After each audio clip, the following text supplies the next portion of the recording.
Hey yo YouTube, what's up? It's your boy Black Privilege, and before I start, I want you to go down to the underbar and check out Brother Mind of Marcus's channel. He made a video that I am going to provide a light rebuttal to. To give a long story short, Brother Marcus says that black people need to distance themselves from identifying as either liberal or conservative because it's going to cheapen and weaken our platform as a black diaspora.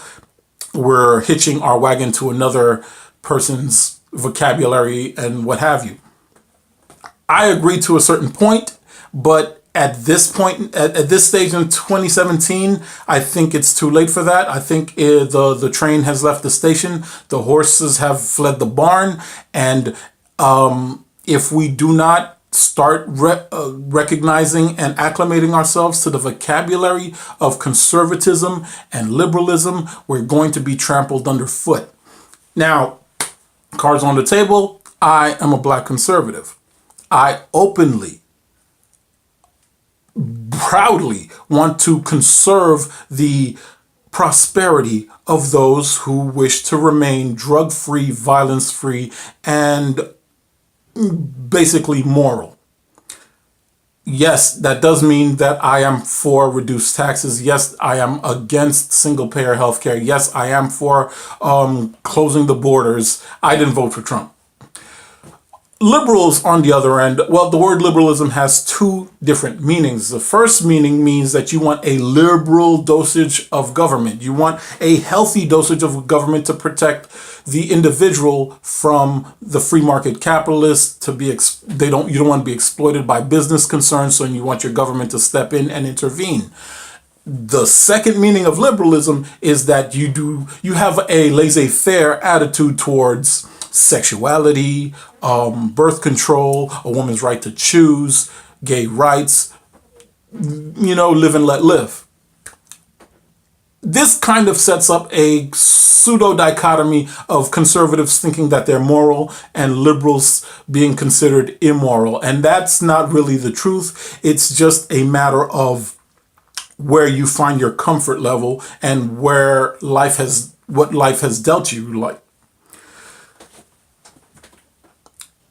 However, we as African Americans, we are in a very dangerous situation because in 2017, we're seeing the final stages of capitalism.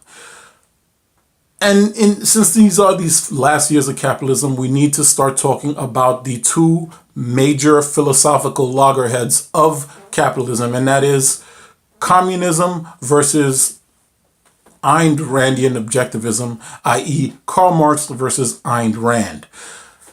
Whether you know this or not, a lot of the media you consume came from a lot of Ayn Rand books. Batman versus Superman, Spider-Man, all the stuff about rugged individualism, about how one man could take over the world and save the All of that is a worshiping of the individual that Ayn Rand perfected to the point that she inspired a lot of comic book writers.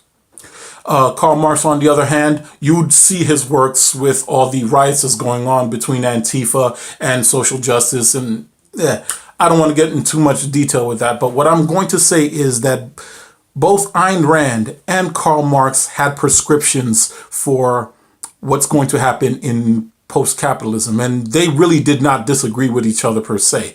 There are two Russian Jews who came in from oppressive societies. Karl Marx believes that if you do not get with the community, if you do not help your fellow man, if you are part of the wealthiest 20% who wish to maintain if you are a bourgeoisie, if you want to maintain your wealth, that you should be executed. Karl Marx openly advocated for the elimination of the top 20th%. Ayn Rand, on the other hand, her philosophy was that to live and let live, be practical, be respectful, treat your life like it's your most valuable possession, do not hurt anybody, but you don't have to help anybody either. She believed in an inverse of a Holocaust. I called it the Ayn Rand Holocaust. She believes that anybody who does not have the means to protect themselves should be allowed to die on their own, whether it's starvation, every last cancer-stricken grandma, every child with cystic fibrosis. If it is not feasible for them to stay alive on their own, that they should be allowed to die. It is the opposite of a Holocaust. It was an Ayn Randian Holocaust where the bottom 20% are going to get killed. Are you starting to see why black people are in a particularly bad situation? Especially considering that, according to brother Eugene Robinson, Washington Post writer, there's 4 kinds of African Americans. There's 4 kinds of black Americans. The transcendent class, which is your super wealthy, your Jay-Z's, your Beyoncé's, your Oprah Winfrey's, your Stanley O'Neill's, your Floyd Mayweather's, I guess. Your aspiring class, which is mixed race African Americans and immigrants who come to this country with a ready-made family or ready-made patriarchal structure, who tends to vote conservative, but they have liberal views. Your mainstream, which is the working class, everyday schlub, the African Americans like myself or something like that. And then you have your abandoned class, transcendent, abandoned, aspiring, and mainstream. There are 4 kinds of black people, and we're being torn apart between liberalism and conservatism, whether you like it or not. You have to start asking yourself at this point, why do Republicans do not want universal health care? Why do they not want single payer? That has everything to do with an Ayn Randian philosophy. She believes that if you start giving away shit for free, people are going to come into this country and turn this country into one gigantic free clinic. It's one thing to have universal health care. It's another thing to have open borders, because then you're going to turn America into the world's biggest charity. And who is going to pay for it? The mainstream African American, the taxpayer. The Republicans can't say this openly, but they want a nationalist socialist platform. They want ID cards specifically to American citizens.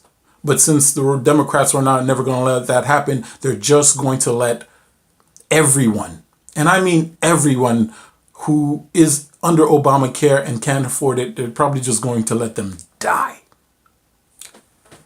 The Marxists, the apex of liberal leftism, they have another plan. They're going to firebomb everything. They're going to kill everything until they have political power, and they're going to kill everything in their way. I refer you to Venezuela, which is what's going to be our future. And since both of these problems are going to converge on African Americans, and we do not have a unified front. We do not have a combined black diaspora. We don't have black unity. We do not have a common unity to fight against the Marxists and the Randian conservatives, the Darwinian the social Darwinists of the Republican Party. We are the most vulnerable people in this world. So that's pretty much all I really wanted to say. There's another problem about this too. It's about YouTube in itself. YouTube is an escapism, all right? BGS Ibmore, the brothers that hang there, they just like to hang around and be like water buffaloes and say, ha ha ha, we're better than women, da, da, da, drink beer and enjoy himself, have a good time. Cool. Tariq Nasheed and his uneducated social justice warrior nonsense is another escapist fantasy. Nothing's going to get solved. Everybody is where they want to be. They just want to keep doing what they've been doing regularly. And you know what? They're just twiddling their thumbs as Rome burns. We are in an incredibly vulnerable situation. YouTube is just a place to hang around and just fiddle your thumbs while the world is falling apart around you.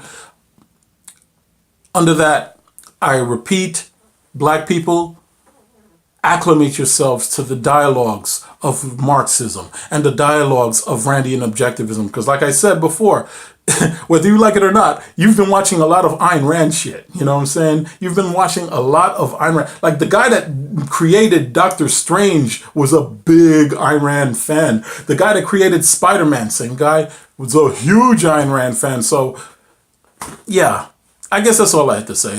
Sorry I rambled too long, but brother Marcus, yeah, I think we do need to start, getting in where we fit in. We need at least that, or we need to start talking about how we get these four black separate races, four black separate identities, how we get them under one umbrella. And we're going to have to use the vocabulary of conservatism versus liberalism to do so. Sorry I took so long. Peace.